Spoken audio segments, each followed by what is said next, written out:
continuar, ¿no? Bien.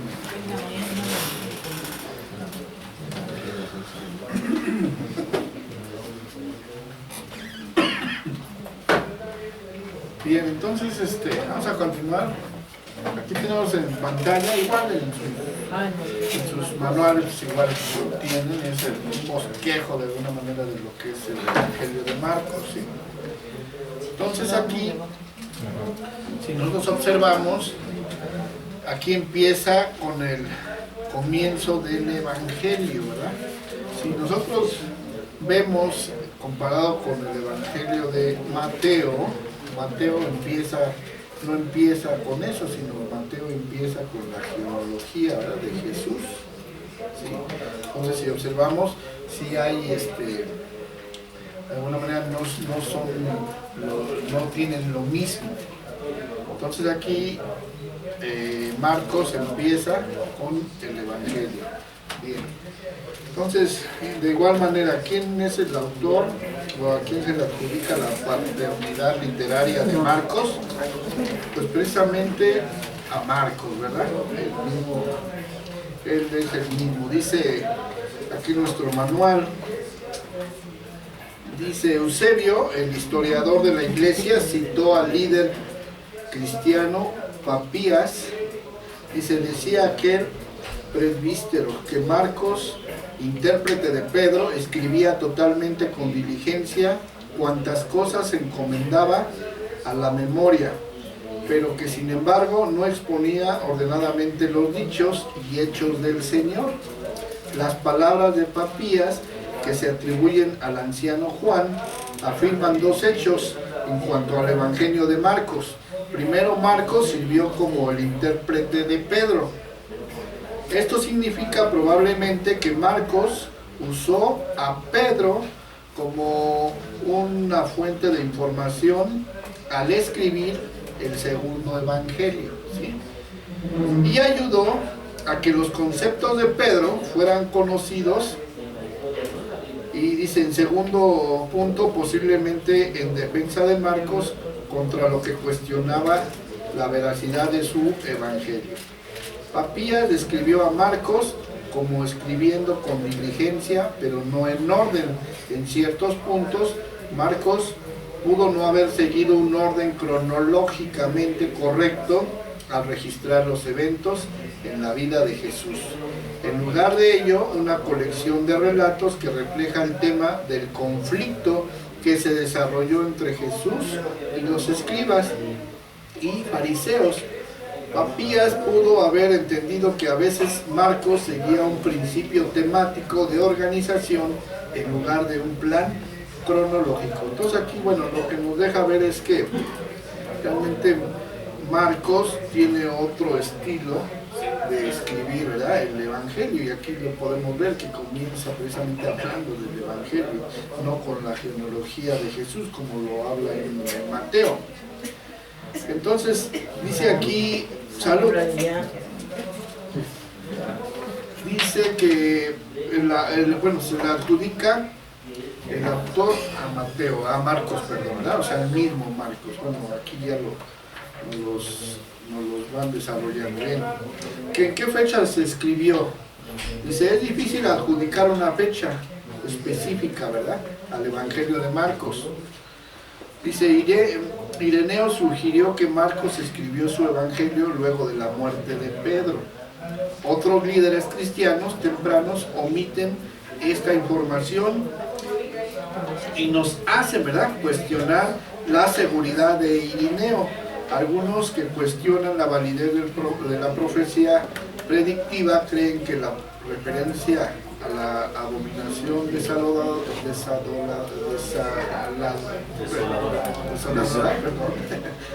en 13:14 en Marcos fue escrita después de la caída de Jerusalén en el año 70.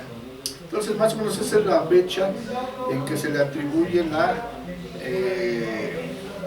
que se escribió este Evangelio de Marcos, ¿sí? Entonces, entre 60 y 70 después de Cristo. Bien, ahora, ¿qué plan tiene el Evangelio de Marcos? Dice, el Evangelio está organizado de acuerdo con un plan simple y comienza con el ministerio de Juan el Bautista, ¿verdad? Y resume brevemente el bautismo y la tentación de Jesús. Dice desde el versículo 1 al 14 del versículo 1 14 hasta el 9 el versículo 50, el Evangelio describe el ministerio de Jesús y en alrededor de Galilea, ¿verdad?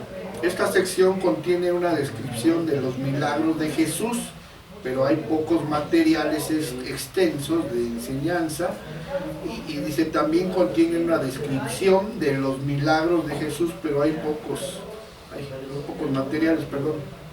Dice, pero hay pocos materiales de esta enseñanza. Y dice, y se registra una creciente oposición a Jesús durante este periodo. Jesús viajó al área de Tiro y Sidón. Entonces aquí nos deja ver que precisamente aquí el libro de Marcos, ¿sí? El Evangelio está organizado de acuerdo con otro plan, ¿verdad? Y comienza precisamente con el ministerio de Juan. ¿Qué características tiene este libro? Dice, Marcos se encuentra en las acciones de Jesús. El Evangelio omite la narración del nacimiento de Jesús. Entonces aquí vemos una diferencia grande, que Marcos no escribe cómo nació Jesús, o sea, el nacimiento de Jesús, y entonces Mateo sí lo tiene, pero Marcos no. Dice, y pone más énfasis en sus acciones que en sus palabras, ¿sí? Hay también unas 40 repeticiones del adverbio griego que se traduce enseguida o de inmediato, o sea, son palabras que ocupa mucho Marcos en este Evangelio, ¿sí? Entonces, aquí nos da ese tipo de características que difieren del Evangelio de Mateo, ¿verdad? Lugar de origen, pues igual hay varias declaraciones de los escritores cristianos tempranos que sugieren que Marcos escribió su Evangelio mientras estaba en Roma. La tradición primitiva sugiere que Pedro fue martirizado en Roma. La afirmación citada anteriormente de Papías de que Marcos es el intérprete de Pedro, fíjense, Marcos es el intérprete de Pedro, señala su presencia en Roma. Tanto Clemente de Alejandría como Irineo también agregan su testimonio para un origen romano del escrito. El prólogo dice antimarcionita a Marcos, indica que Marcos escribió su evangelio en Italia, o sea, realmente en otro lugar, ¿verdad? La referencia a Marcos en 1 de Pedro 5:13 lo ubica en Roma con Pedro, y esto agrega información en manto a la probabilidad de un origen romano del evangelio de Marcos. Entonces el lugar de origen aquí lo atribuyen en Italia, o sea, cuando se encontraba en este lugar, ¿verdad? Bien. ¿Cuál es el propósito? Dice, como Mateo, Marcos no incluye una declaración de propósito. Algunos eruditos modernos sugieren que Marcos escribió para proporcionar un documento para uso litúrgico. Sin embargo, su arreglo no tiene la suavidad que se esperaría si la intención era que se usara en la adoración, ¿sí? Entonces realmente pues estos escritos, lo que escribió Marcos, pues nunca pensó que iban a formar parte de los evangelios, ¿verdad? Entonces no fue con un fin, un propósito realmente específico. Bien, entonces aquí tenemos también el bosquejo entonces de Marcos, ¿sí? Empieza en el versículo 1, precisamente empieza con el comienzo del evangelio. Vamos a ver cómo comienza. Dice versículo 1 de Marcos: principio del evangelio de Jesucristo, Hijo de Dios. ¿Sí? Entonces aquí inicia con esas palabras. Y dice, como está escrito en Isaías, el profeta: he aquí yo envío mi mensajero delante de tu faz, el cual preparará tu camino delante de ti. Voz del que clama en el desierto: prepara el camino del Señor y enderezad sus sendas. Bautizaba Juan en el desierto y predicaba el bautismo de arrepentimiento para perdón de pecados. Y salían a él toda la provincia de Judea y todos los de Jerusalén, y eran bautizados por él en el río Jordán, confesando sus pecados. Entonces aquí vemos que inicia precisamente con el Evangelio de Juan el Bautista, ¿sí? Entonces tiene otro enfoque.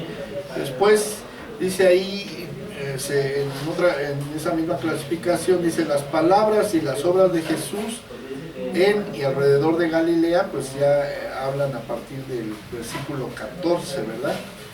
Hasta el capítulo 9, ¿sí? Y el ministerio inicial en Galilea, pues es del 1 al versículo 1, versículo 14 al 45. Posteriormente los milagros, ¿verdad? Y la liberación que hizo Jesús y los milagros de sanidad, pues a partir del versículo 21 al 45. Así también la oposición inicial a Jesús, pues habla en el capítulo 2. Después las parábolas de Jesús, capítulo 4. Los milagros que indican el poder de Jesús, pues todo el capítulo 4, hasta el capítulo 5. ¿Sí? La oposición creciente a Jesús, capítulo 6 hasta el 8. Después las instrucciones a los discípulos, el capítulo 8, capítulo 9. Después ahí habla del viaje a Jerusalén, que es el capítulo 10, ¿verdad? Posteriormente de ahí mismo se subdivide instrucciones a los que inquieran, capítulo 10, del 1 al 31, los versículos: predicción de la pasión, advertencia a los incrédulos, y después las obras y las palabras de Jesús en Jerusalén, ¿vale? Capítulo 11 al 16, la presentación del Mesías, el desarrollo final de la oposición, instrucciones para el presente y el futuro, el sufrimiento del Salvador y la resurrección del Salvador.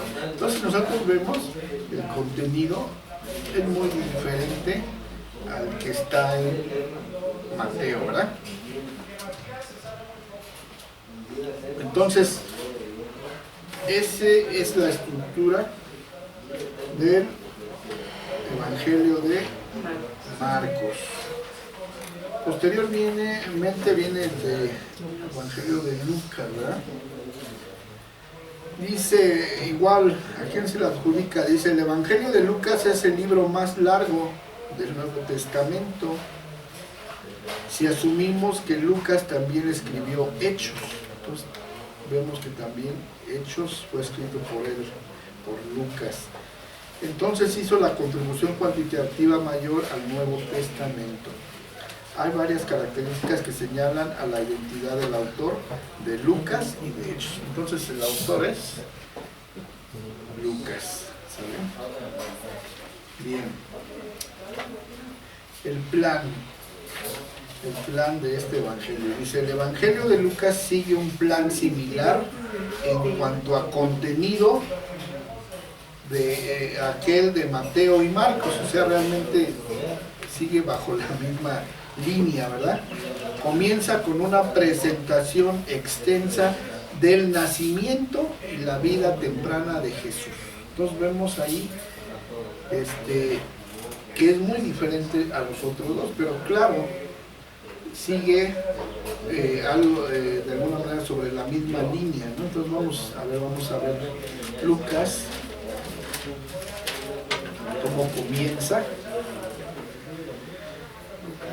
Lucas 1.1, ¿no? Vamos a ver Lucas 1.1, y ahí nos habla precisamente de un prólogo que es una dedicatoria a Teófilo y declaración del propósito, ¿verdad? del Evangelio. Y dice así: puesto que ya muchos han tratado de poner en orden la historia de las cosas que entre nosotros han sido ciertísimas, tal como nos los enseñaron los que desde el principio lo vieron con sus ojos y fueron ministros de la palabra. Me ha parecido también a mí, después de haber investigado con diligencia todas las cosas desde su origen, escribírtelas por orden o por excelentísimo Teófilo, para que conozcas bien la verdad de las cosas en las cuales has sido instruido. Entonces aquí es una dedicatoria, ¿verdad?, que hace precisamente Lucas a Teófilo, ¿verdad? Y posteriormente ya en el versículo 5 empieza a hablar sobre el nacimiento, ¿verdad?, de Jesús y sus primeros años. Entonces aquí sí habla de los primeros años de Jesús. Entonces podemos ver lo siguiente. Vamos a leer nada más los primeros versículos. Dice: hubo en los días de Herodes, rey de Judea, un sacerdote llamado Zacarías, de la clase de Abías. Su mujer era de las hijas de Aarón y se llamaba Elisabet. Ambos eran justos delante de Dios y andaban irreprensibles en todos los mandamientos y ordenanzas del Señor. Pero no tenían hijo, porque Elisabet era estéril y ambos eran ya de edad avanzada. Aconteció que, ejerciendo Zacarías el sacerdocio delante de Dios, según el orden de su clase, conforme a la costumbre del sacerdocio, le tocó en suerte ofrecer el incienso entrando en el santuario del Señor, y toda la multitud del pueblo estaba fuera orando a la hora del incienso. Y se le apareció un ángel del Señor puesto en pie a la derecha del altar del incienso, y se turbó Zacarías al verle y le sobrecogió temor. Pero el ángel le dijo: Zacarías, no temas, porque tu oración ha sido oída. Y tu mujer Elisabet te dará a luz un hijo y llamará su nombre Juan. Ok. Y tendrás gozo y alegría, y muchos se regocijarán de su nacimiento, porque será grande delante de Dios, y no beberá vino ni sidra, y será llevado del Espíritu Santo aún desde el vientre de su madre. Entonces aquí nos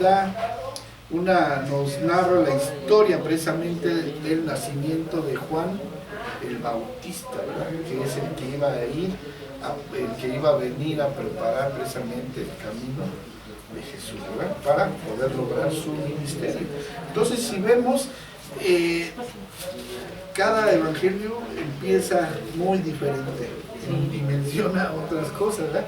Pero si lo interrelacionamos, como decíamos, lo alineamos los versículos en forma paralela, se complementan.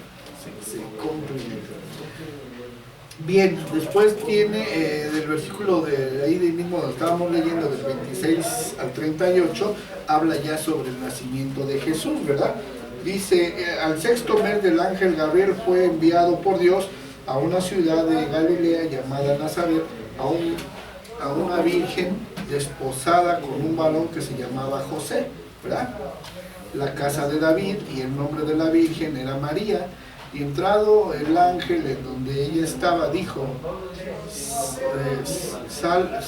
salve muy favorecida, el Señor es contigo, bendita tú entre las mujeres. Mas ella, cuando le vio, se turbó por sus palabras y pensaba qué salutación sería esta. Entonces el ángel le dijo: María, no temas, porque has hallado gracia delante de Dios, y ahora concebirás en tu vientre y darás a luz un hijo, y llamarás a su nombre Jesús. Esta será grande y será llamado Hijo del Altísimo, y el Señor Dios le dará el trono de David su padre, y reinará sobre la casa de Jacob para siempre, y su reino no tendrá fin. Y de ahí hasta el 38, ¿verdad? Precisamente. Entonces María dijo: he aquí la sierva del Señor, hágase conmigo conforme a tu palabra. Y el ángel se fue de su presencia. Entonces ahí nos está narrando precisamente la historia de Jesús. Después enseguida pues viene la respuesta, ¿verdad?, de María a esta anunciación que le hace el ángel. Después viene pues el nacimiento e inicio del ministerio de precisamente del Juan el Bautista. Después la visita de los pastores, ¿sí? Jesús recibe nombre y es presentado en el templo. Después visita Jesús al templo. Después viene todo lo que es ya el ministerio inicial de Jesús, ¿verdad? Entonces vemos ahí pues que habla de los primeros, el primer año de Jesús, y de ahí se salta hasta el ministerio. Entonces hay mucha, ahora sí que parte de la vida de Jesús que no se sabe, en toda su juventud, por decirlo así, todo se perdió.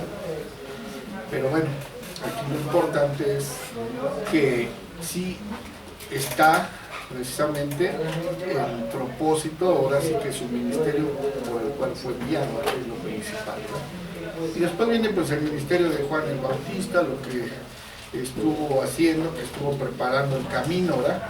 Luego el bautismo de Jesús, cuando es bautizado por Juan el Bautista. Luego viene la genealogía de Jesús. Luego la tentación, ¿verdad?, de Jesús en el desierto, lo que veíamos hace rato. Y luego viene la otra parte, que es el ministerio de Jesús ya en Galilea, pero ahí a partir del capítulo 4 hasta el capítulo 9. Después el rechazo de Jesús en Nazaret, ministerio inicial en Galilea, selección de los discípulos, el sermón en la llanura. Jesús responde a los necesitados, parábola del sembrador, ¿verdad? Actividades milagrosas de Jesús.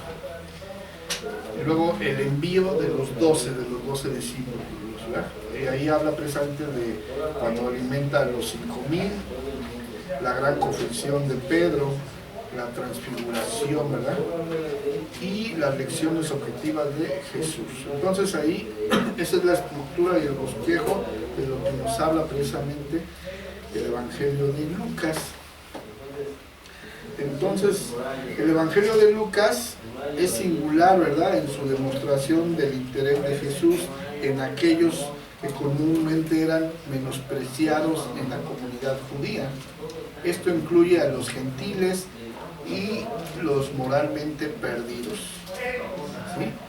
Entonces, el lugar de origen en donde se pudo haber escrito este libro, pues es en Roma. Aquí habla que es en Roma. ¿A quién fue destinado? Dice: no hay nada en el Evangelio de Lucas que nos ayude a identificar una audiencia a la que se apunte con claridad. Sin embargo, hay muchas características en el escrito que sugieren que Lucas escribió principalmente para los gentiles, ¿sí? Entonces, realmente aquí podemos ver esto, que fue destinado hacia los gentiles, hacia los que no al pueblo judío, ¿no? Entonces, de alguna manera, esta información nos ayuda luego muchísimo para poder entender bien por qué lo dijo, como dice el pastor, por qué lo dijo, a quién se lo dijo, ¿verdad? Porque por eso a veces interpretamos mal las escrituras, ¿sí? Entonces es importante conocer eso. ¿Cuál es el propósito? Pues dice el prólogo del Evangelio de Lucas, como ya lo leímos del versículo 1 al 4 en el primer capítulo, provee la declaración más clara de su propósito al escribir que este evangelio afirma que usaron la información de testigos oculares y de informes escritos, y que el autor hizo su propia investigación cuidadosa, ¿sí? Entonces el autor tuvo cuidado en esta parte de recabar información donde hubiera testigos oculares que realmente lo vieron, ¿no? Y entonces pues aquí vemos que fue destinado hacia los gentiles. Bien. Después ya, por último, tenemos el... bueno, continúa ahí lo de Lucas, ya viene lo del viaje a Jerusalén, ¿sí? Que va desde el 9 hasta el 19, ¿sí? Y ahí nos habla precisamente ya de todo lo que hizo el Señor Jesús en su ministerio, ¿verdad? Luego habla de todas las, ¿cómo se llama? Dice en la parte 5, semana final de Jesús, la crucifixión y la resurrección, ¿sí? Eventos de la semana de la pasión de Cristo, juicio de Jesús, la crucifixión de Jesús, la resurrección, ministerio de Jesús después de la resurrección, entonces esto, y la ascensión de Jesús. Entonces esto no, realmente si lo vemos no lo tiene Marcos, Mateo. Entonces vemos que sí es diferente, ¿no? Muy bien, y ya por último pues está el Evangelio de Juan, ¿verdad? De igual manera, dice, ¿a quién se le adjudica la paternidad literaria? Dice, el estilo y vocabulario simple de este Evangelio ocultan una profundidad que anima al estudio y la reflexión. La tradición de que el apóstol Juan es el autor del Evangelio ha generado una discusión considerable y una investigación extensa. Entonces el autor es pues el mismo Juan. ¿En qué fechas se escribió? Bueno, pues aquí dice que aproximadamente entre los años 80 y 100 antes de Cristo. Entonces dice, la fecha para la escritura del cuarto evangelio varía desde los años 70 hasta un periodo bien entregado en el siglo II. La mayoría de las sugerencias cae entre los 80 y 100. ¿Sí? Bien, ahora características. Bueno, el estilo de Juan, del Evangelio de Juan, involucra una profundidad realmente tremenda, ¿verdad? Habla del Evangelio de Juan, incluye énfasis en las señales, ¿sí? Enfatiza la asistencia de Jesús a las fiestas religiosas de los judíos, ¿sí? El Evangelio de Juan suplementa la información de los sinópticos con un énfasis en el ministerio de Jesús en Judea, o sea, hace mucho énfasis, ahí trae un gran desarrollo, ¿verdad?, del ministerio de Jesús en Judea.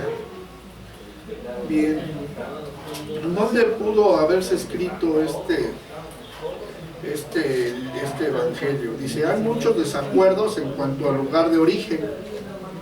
Algunos han sugerido que fue Alejandría, en Egipto, en base a la semejanza de Juan con Filón, quien también, ¿verdad?, discutió el concepto de logos. Ireneo afirmó que Juan escribió mientras estaba en Éfeso. Otra evidencia patrística en forma uniforme apoya a Ireneo. Dice, la determinación del lugar de origen no es significativa en la interpretación de este evangelio y es difícil hablar con certeza una ubicación específica. Entonces realmente aquí no nos dan una ubicación realmente específica, pero realmente que dicen, bueno, que de alguna manera no tiene gran importancia, ¿no? Pero sí es bueno a veces saber dónde, cómo, y en dónde, por qué, ¿verdad? Por qué se escribe. Entonces aquí tenemos de igual manera el bosquejo de lo que es el Evangelio de Juan, ¿sí? Y empieza igual con un prólogo de Jesús, ¿verdad?, de Jesús, la palabra eterna que es encarnada de Dios. Entonces aquí empieza muy diferente a los otros evangelios. Entonces si nos vamos al capítulo 1, versículo 1, pues ahí empieza con el, dice que el principio era el verbo, ¿verdad? Y el verbo era con Dios y el verbo era Dios. Esto era el principio con Dios y todas las cosas por Él fueron hechas. Y sin Él, nada de lo que ha sido hecho fue hecho. En Él estaba la vida, y la vida era la luz de los hombres. La luz en las tinieblas resplandece, y las tinieblas no prevalecieron contra Él, ¿no? Entonces aquí vemos que inicia de diferentes